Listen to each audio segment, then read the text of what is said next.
So this film's a little long, and there were very large stretches of the film where I basically found nothing really to talk about or say, and I didn't have anything to add to it. So I've decided to do a slightly different approach to this than my usual film rumination, where I just kind of go through in order. Instead, I'm going to talk about a little bit of behind-the-scenes stuff, a few thematic things, and thoughts that I found interesting and would like to discuss with people. Discuss some of the characters that really just jumped out at me, and then really finish with the big thematic cores of the film. Okay, I hope you'll find that acceptable. I've been following the creation of this film since about 2011, I believe, is when this one first really came to my attention. Although, from what I understand, thanks to my research, this film has been in development hell for a lot longer than that. People trying to get together the funding or the interest or the political backing in order to get this thing made. Now, unfortunately, I wasn't able to find as many details as I'd like as to the specifics as to why nobody wanted to work on this film. But regardless of the whys, the what was undeniable. People were just like, nah, for a really long time. It wasn't until 2014, I believe, according to the notes I just jotted down here. It wasn't until 2014 that they actually finally started to be like, okay, we're really going to do this. We've got some principal casting going on. We've finally got some people signed on. We're going to start doing principal photography soon, blah, blah, blah, blah, blah. And they approached this film very strangely. First thing I want to comment on, I know this is a weird thing to comment on, but I want to comment on this first because it's so relevant to the original Blade Runner. In interviews, Mr. Ridley said more than once that, of course, Deckard will be in the film, of course, Harrison Ford could be in the film, but that he wouldn't necessarily be in the film. They weren't decided on that for quite a while, actually. And when asked why, his response is, well, he was in Nexus 6, so he'd be able to live long enough to do this. Now, I point that out because, as I pointed out back in my Blade Runner rumination, basically everyone involved in the creation of Blade Runner had a different opinion on what Deckard was, whether he was human or a replicant. Ridley Scott obviously always believed he was a replicant and went forward with that assumption in mind. But what I find most interesting about that is they never confirm or deny that Deckard is a replicant in this film.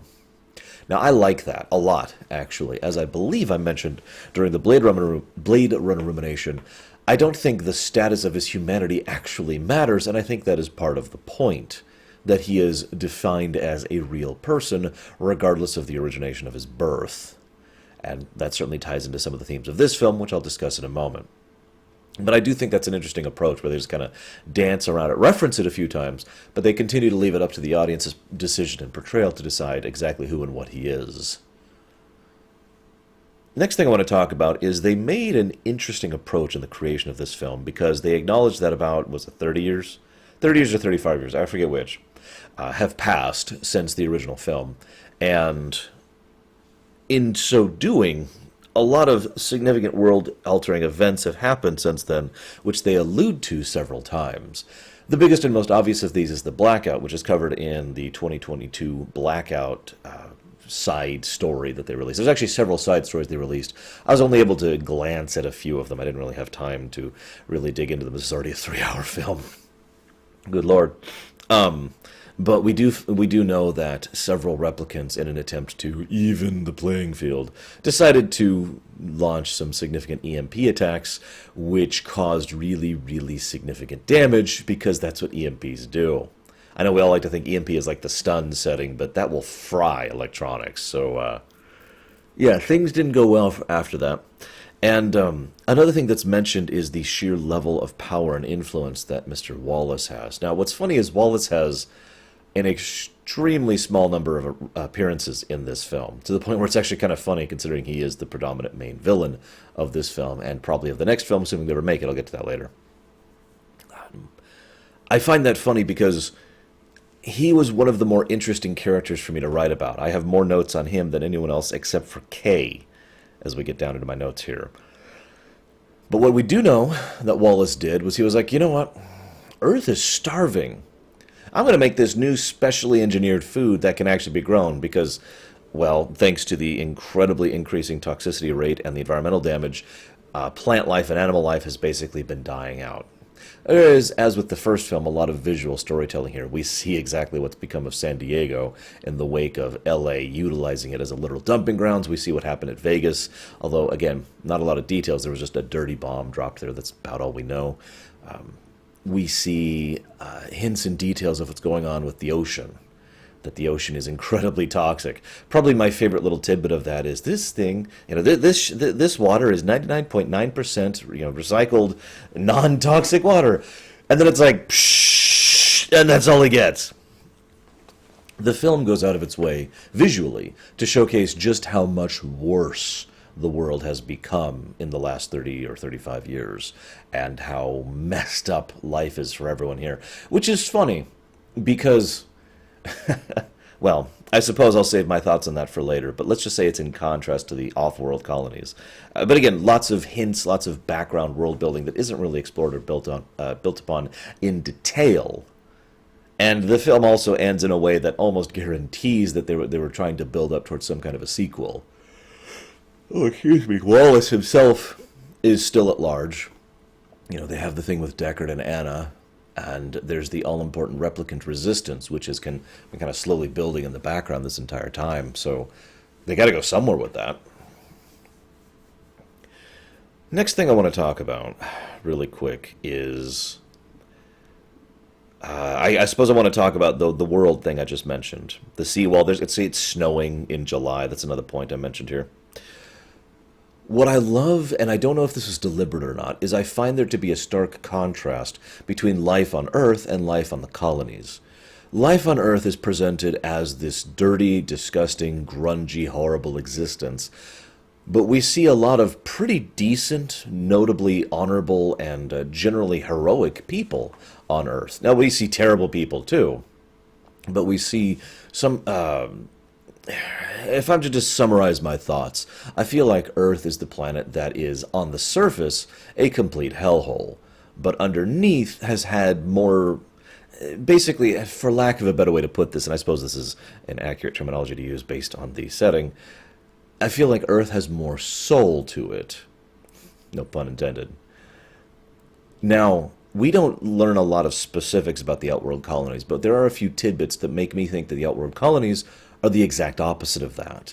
That they are brilliant paradises where people can live comfortable lives and have commodities and even luxuries that are just unheard of down here on Earth. But, we do know a couple of things about those Outworld colonies. First of all, they only exist on a massive understructure of what is effectively slave labor. Say what you will about the replicants, but this is a constructed slave race. See Star Trek The Next Generation's A Measure of a Man for a good, brief discussion on this exact topic. These are manufactured slaves, but slaves nonetheless. And secondly, it is implied more than once that the legal boundaries, how do I put this? Legal is the wrong word. That the moral and ethical boundaries of the outer colonies are basically non-existent. In other words, that they are beautiful paradises on the surface and much more horrific and rotten within. This is also shown in a nice contrast to Wallace himself. Sorry for already talking about him, but look at his office. Look at the way he is. He's this immaculately kept gentleman. He's always very, very stark, very precise in his movements. He almost comes across as robotic, actually, which is genuinely kind of... And he's got this massive... He's got actual wood furniture and wood linings on his walls. He's got the giant pool and the water, clean, clear water. And he is easily the most disgustingly evil person in this film, to the point where it's actually kind of pathetic how evil he is. I'll talk more about him later, I swear. But once again, we see that kind of visual contrast. And to use a direct comparison, Deckard looks haggard and dirty and tired and worn and has a good core, a good soul. Now, I already mentioned the sequel hook, so I suppose I don't have anything else to add about that. They keep referring to a line, baseline. You have to do your baseline test, make sure that you're what you should be. This is entering the realm of speculation, but I like to think that the baseline test and the nature of the new Nexus 9s is that they are subject to Droid Effect, which is a thing you can see on my Lorium's page on my website. I'm not going to bore you with it now. I refer to it a lot. That's why I have the Lorium's page there. I like to think that based on the way some of these characters are presented, most notably Kay and Love, both of them seem to go, for lack of a better term, past their programming at several instances in this film.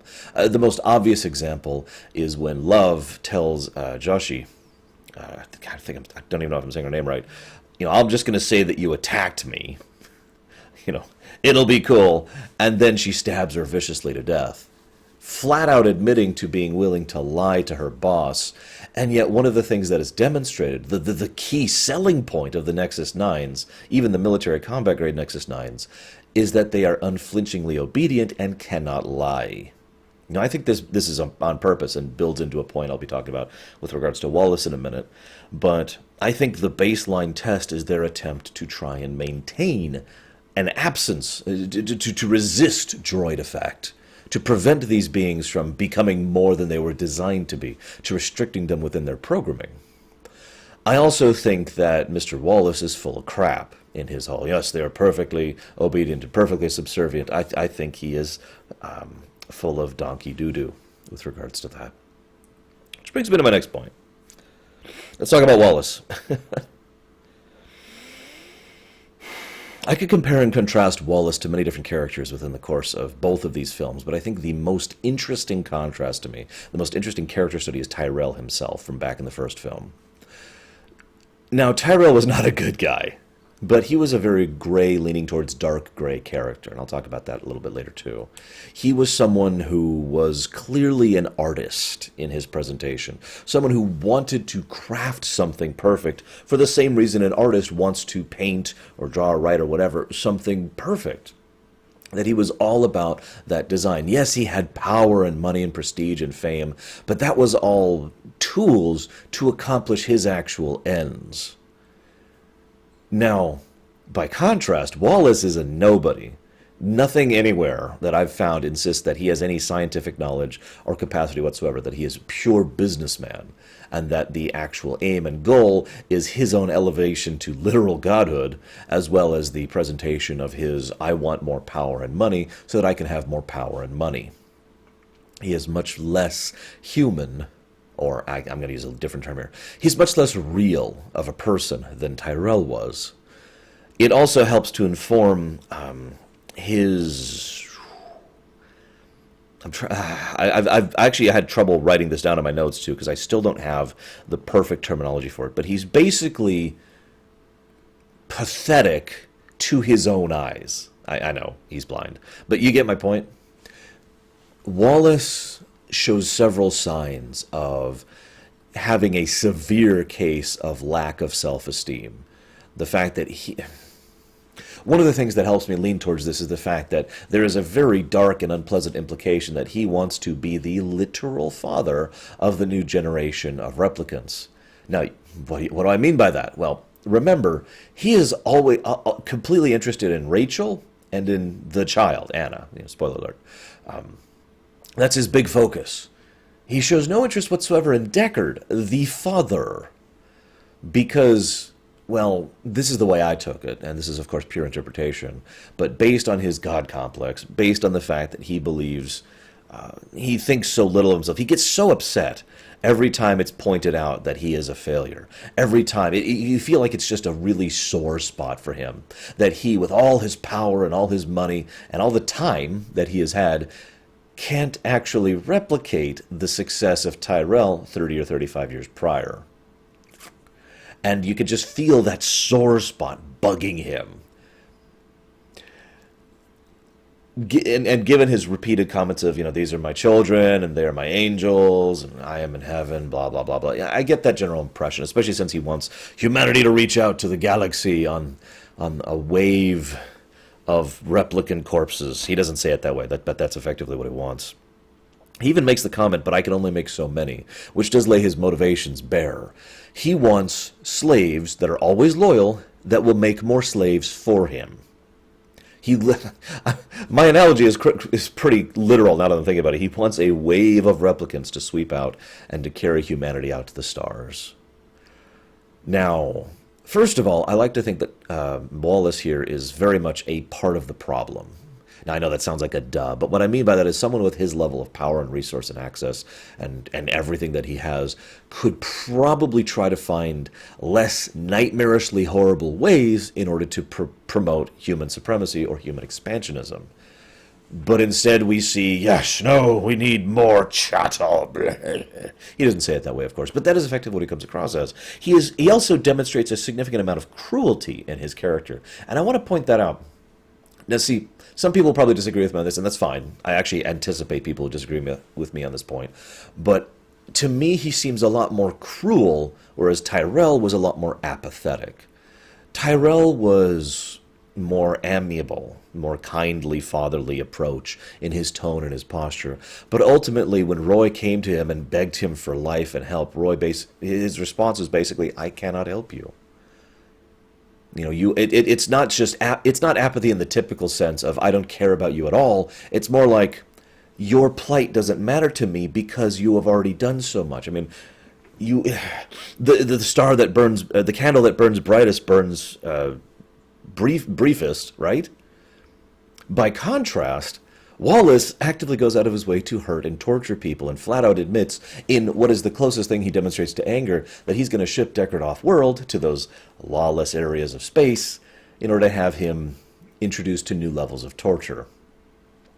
Also, quick aside, one of the things I've seen a few people who've analyzed this film question is, what could be worse off-world than that they have here on Earth? My immediate thought was the agony booth, either from Star Trek or from Alpha Centauri, take your pick. In other words, a form of torture that doesn't actually do real physical damage, just stimulates the pain, and then just lock them in there and leave them in there overnight.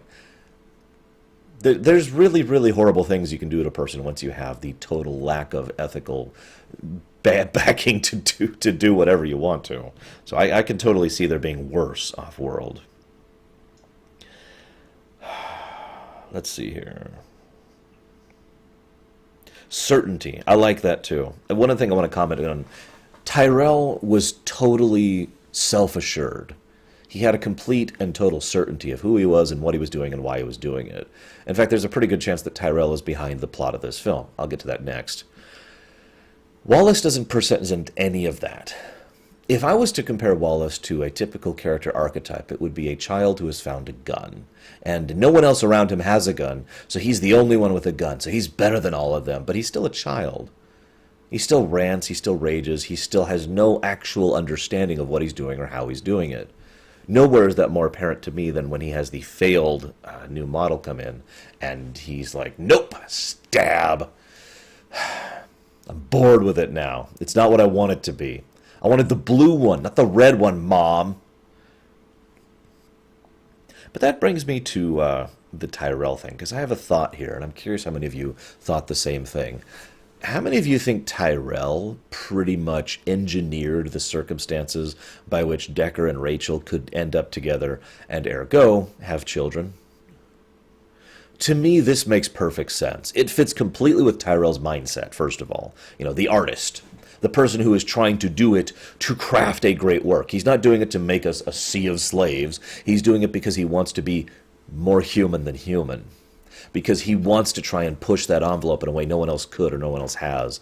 And it's interesting to note that if you really pay attention to the events of the first Blade Runner, and I was thinking about this going through this film, that Tyrell pretty much just lets Rachel and Deckard kind of end up together, pretty much pushes them towards each other, and then as soon as things, he's just hands off. Nope. Nope. Completely hands off on her. He also refers to her literally and deliberately as an experiment, and nothing more. Just food for thought. So I suppose I should actually talk about some of the characters in this film. Let's talk about Anna. Anna is an interesting contrast to Wallace as well, because Wallace is in his big, horrific doom place with his extremely expensive stuff and is horribly evil, and seems to have a near total lack of sympathy or empathy for anyone or anything else. By contrast, Anna, who is locked away in her private room with no contact from the outside world for any significant minute, has a great deal of sympathy and empathy for people outside of that bubble. She also goes out of her way to, for lack of a better way to put this, to craft art. she puts some of herself into the world. And I'll talk more about that a little bit later because this ties into the first of the two main themes. She goes out of her way to, metaphorically, touch the world, whereas Wallace goes out of his way to metaphorically ignore the world until he can do what he wants with it, basically. I also have a quick thought about Anna, and I'm curious what you guys think, because I've thought of three different possibilities for this. Anna's in that thing because of her immune disease thing, right? Do you think that's real? Because obviously the easiest answer is she really does have some kind of immune deficiency disease thing, so she really does have to be in there. That would make sense. She is the prototype, replicant human or replicant child. Ergo, not all the kinks have been worked out yet, so that makes a degree of sense. But at the same time, it's also possible she was put into there for her own protection, so that no people would be able to test her or scan her or find out her secret.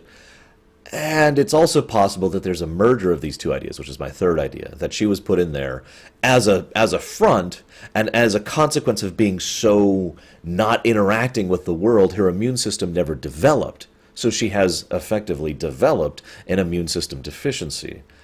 This is actually a common idea both in real life and in science fiction. If you live in a totally sterile environment your whole life, your immune system is just not going to be able to deal with being plopped down on a planet, right? Let's talk about love. Love is an interesting contrast to Roy for me. Roy was the knockout, amazing character of the first film, in my opinion, and without a doubt the most interesting character to talk about and think about when the film was done. Love, by contrast, is the exact opposite of that. She is a killbot who is remorseless and actively sadistic, and goes out of her way to do things for cruelty's sake and no other real purpose. She also, as I mentioned earlier, demonstrates several hints of Droid Effect. In fact, I have a personal theory that she knows Droid Effect has been happening to her, and that she has been deliberately hiding that from her boss, for fear of being reverted back to baseline, or worse, deleted. Which would add an amusing amount of human ethos to the character, but otherwise that's all I got for her. But I do like how they visually demonstrate her slow breakdown from the calm, confident, almost like lightly flirty secretary at the beginning to the psychopathic raging machine at the end. Let's talk about Kay. Now, whoops. Kay is, in my opinion, a brilliant character for reasons that I'm going to fail at explaining, but I'm going to do my best here. Kay is a viewpoint character. He is not the main character of this story, and he is not the nexus point of the events of this story. This is, in my opinion, the story of Deckard and Anna as told from Kay's viewpoint, if I'm saying that correctly. We, the audience, slowly learn more about him and about the world around him as he slowly develops more and more knowledge and understanding of the world around him. And more to the point, we spend a lot of time with Kay, so we get a little bit of like an emotional sync with Kay, synchronization with Kay, to the point where when he if you'll notice, he starts off the film pretty just base, emotionless, whatever. He even does the baseline test, and he's just like, yeah, no, we're fine. But throughout the course of the film, he starts to feel more and more as these events become more personal and become more empathetic and engender more empathy and sympathy within him. And at the same time, we, the audience, are revealed the same things that are revealed to him, and through him, we feel the same way, or at least I feel like that was the deliberate intent. It's not the most unique perspective of a viewpoint character, but I think it's a very well executed one, and probably one of the better aspects of the film from a purely construction standpoint. Kay's connection to Joy is also interesting. I haven't even talked about Joy yet. I want to talk about Joy because, ironically, I'm not 100% sure if Droid Effect has happened with her. Because if you pay attention to the details, I have a very strong feeling. This is purely my opinion. I have no facts to back this. And I'd love to hear your thoughts as always. I think Joy doesn't actually have any real, quote-unquote, feelings for him and has not developed past her programming. But I think Kay absolutely has real feelings for her. there's a lot. I'm not going to list them all. There's a lot of little details that lead me to think this way. But as we see, everything she does to him and for him is in line with the original advertising for her program, and is in line with the programming that is implied to be built into her code. Most notably, the "I will say what you want to hear" part. And she does this several times throughout the course of the film. Now, you can think this about whether this is real or not real. That's up to you. Again, I would love to hear your guys' thoughts on this. But I think this is relevant because it, once again, it helps to serve as a standing jump-off point for what I feel to be the first of three predominant themes of the film, which I'm going to go and talk about now, and that is that the fake can affect the real. Now, that probably sounds like a very strange statement, so I'm going to try and quantify this really quickly, okay? Bear with me. Segue. Let's say a rumor starts that the Ottoman Turks are going to conquer the Byzantines. Yes, I'm using this example because it's fake. Just bear me out. And this rumor is false. There is no Ottoman Turks about to attack the Byzantines. There is no army happening. But if that rumor circles and starts getting into the ears of people, and the Byzantine leadership starts hearing it, or the local military starts hearing it, or the vassals in Athens start hearing it, or whatever else, yes, I'm just kind of going to EU4 here, forgive me, that rumor, which is fake, can impact the real. You with me? Now, most of you who are watching this probably understand the concept of the fake affecting the real, because we like video games and movies and books, and those are fake, and we are impacted in them in a real way. But I point this out because the first film's predominant question was, what is it to be human? Like, what is humanity? What is real? That's something that was the overwhelming theme of the first film. But in this film, they, in my opinion, correctly avoid that, and instead go for these other three themes, the first of which I'm discussing here. This is why I like the idea more that Joy is, for lack of a better way to put it, fake, because her fake affection has a real impact on Kay. By contrast to my earlier statements, I think Kay legitimately has real feelings and love for this program. That I actually have no doubt in my mind that he empathizes and sympathizes with her and cares about her. Legitimately cares. If nothing else, the way he reacts after love destroys her permanently kind of makes that clear for me. Now, I'll admit this is still the realm of the debatable. But to me, that has more impact because it shifts the focus away from, is this real, to, does this matter? Because it's no longer the relevant point of whether it's fake or real. That question is subsumed into insignificance, because it doesn't matter if it's fake as long as it has a real impact. And you could see this kind of theme throughout several other aspects of the film. The memories, Kay's memories, which are real memories, but faked elements of those memories, causing the real impact on him, and thus the real impact on those around him. Anna, crafting her fake memories to interact with the world around them. Wallace, again, I hate to go back to him, but he's just a weirdly interesting character to talk about. Wallace's deliberate crafting of the fake to control the real.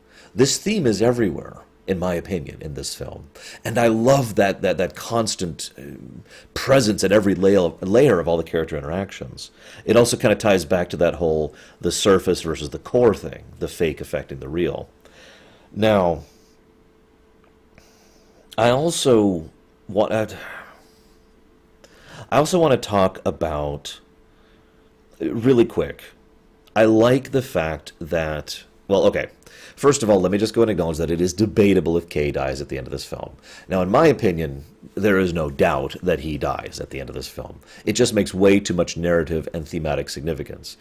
It also is relevant because the camera stays with Kay rather than continuing on with the story that is still going. Because, again, this is a viewpoint story from Kay's perspective, so the camera stays with Kay. Furthermore, it is just too narratively similar, especially thematically, to Roy's death at the end of the first film. Spoiler alert. The death of a replicant to save Deckard, whatever he is, and his desire to have a real impact. See, once again, we can see the idea that the fake, and notice I'm putting that in quotes, the fake K having the real impact on the real Deckard. Which brings me to my next point, and the second big thematic core. This is related heavily to the first thematic core. What makes you real? What allows you to be real, to have real impact and real significance? Wow, this thing is super tight. Sorry, it's a new blazer if you didn't catch this, and it is a size or two too small, so I gotta not stretch and move too much. I don't think I'm going to be using this long term. I've already commented on several of these. Anna sees the world, impacts the world, has an impact on the world, and that's what allows her to feel real. Kay's desire for his family, which is a thing I haven't even touched on, because it's a light little undertone and shading, but you'll notice it becomes a huge driving force, because to him what will make him real is his impact on his family. And indeed, the fact that he lays down his life for Deckard and Anna kind of leans in that direction as well.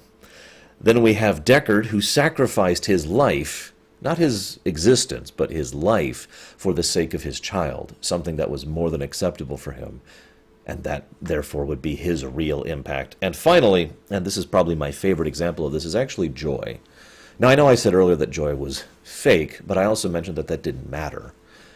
I think Joy's method of impacting the real, of being real by impacting, is most easily demonstrated, not with the hooker scene, although that's kind of messed up, actually. But no, what I'm talking about is the delete my core thing.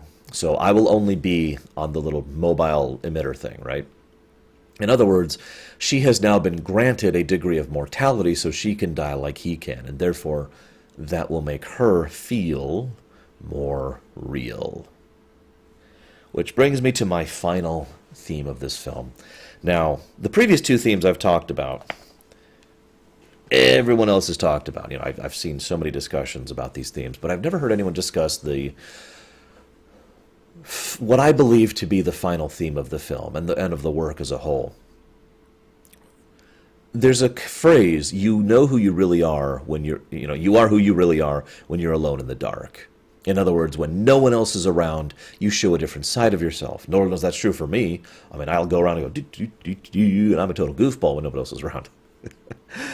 But there's a related and similar concept. You know who you really are when you're at your absolute worst and your absolute best. You see the true character that lies underneath, and sometimes people aren't even fully cognizant of whom they really are until they have been through their worst and or their best. I used to actually just think of that as worst, but I had to amend that several years ago because it occurred to me that it actually does go in both directions. I find this to be true in real life, personally. The idea that when you're at your worst, you will react differently, and when you're at your best, you'll react differently. When you are above reproach, when no one can touch you, when you have no fear, then you tend to act differently, don't you? When consequence is removed, not everyone's going to react the same way. We see this especially in basically every character in this film. We see how much of a deranged and sadistic monster that Wallace is when he is at his best. We see Deckard, who, having gone through all of this, who is at his worst, is still willing to talk and discuss, is still willing to sacrifice of himself for someone he loves. We see Kay at his best and his worst throughout the course of this film. At the beginning, he's on a cloud nine. And it's funny, because I imagine you'd look at this and be like, wait a minute, Kay isn't at his best, but think about it for a moment. Think about his apartment. Think about the kind of food he has access to. Think about the fact that he can purchase a holographic girlfriend. Think about the amount of space he has in his domicile. Now picture all the people down in the streets. Picture the people who don't have that kind of access or resources. Picture the people who are probably dying by the hundreds every time one of those toxic rains happens. He is effectively on top of the world, at least as far as he's capable of getting. Very high-end model, very high placed within the local government, and he has the wealth and affluence to go with that. But what I find interesting about this is Kay at his best is empty. He just finds nothing engaging or personable in what he is doing. So he reacts almost coldly and almost robot-like in virtually all of his interactions, except with Joy, until he is brought down to his worst, which he does throughout the course of this film, where he willingly tries to, again, be real by impacting from the fake. I almost said faith by accident there. And I love that character presentation. It's one of the reasons why I hope he does legitimately die at the end of this film, because I feel that his story was completely told from beginning to end with no loose ends throughout the course of this film, my opinion.